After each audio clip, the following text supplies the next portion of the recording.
मराठा समाजाला फसवणारा सर्वात जास्त बेमान नेता कोण असेल तर त्याचं नाव शरद पवार. त्याच्याबद्दल कोणीच काही बोलत नाही. कौतुक आहे. म्हणजे शकुनी मामा फेली, शरद पवारांच्या मुकाबल्यात शकुनी मामा फेली. जाऊ द्या, लोकांना कळत नाहीये पण काय व्हायले,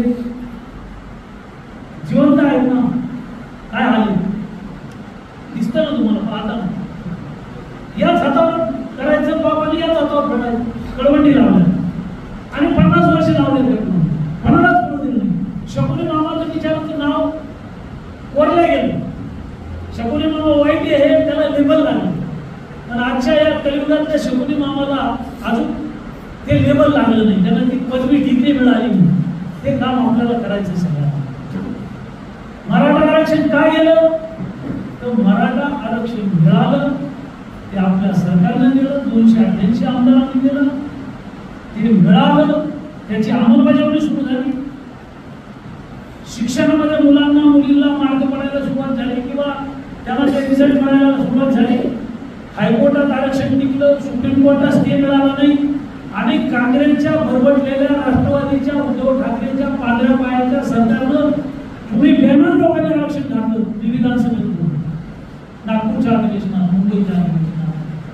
आणि हे मराठा समाजात जाऊन तुम्हाला बोलावलं नाही, आपण बोलत नाही, हेच आपलं दुःख आहे.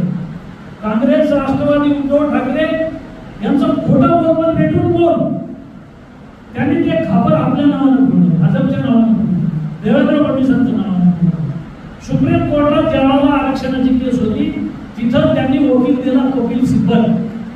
अतिरेक्यांच्या जमाने घेणारे कपिल सिब्बल, राम मंदिराला विरोध करणारे कपिल सिब्बल, काँग्रेसचा नेता आहे आणि सुप्रीम कोर्टाचा वकील. त्यांनी आरक्षण झालं. ते वकील कोणी दिलं?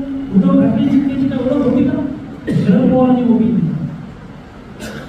मनुष्य काँग्रेसचा नेता आहे, खासदार आमदार राहिलेले त्याच्यामुळे आरक्षण गेलं.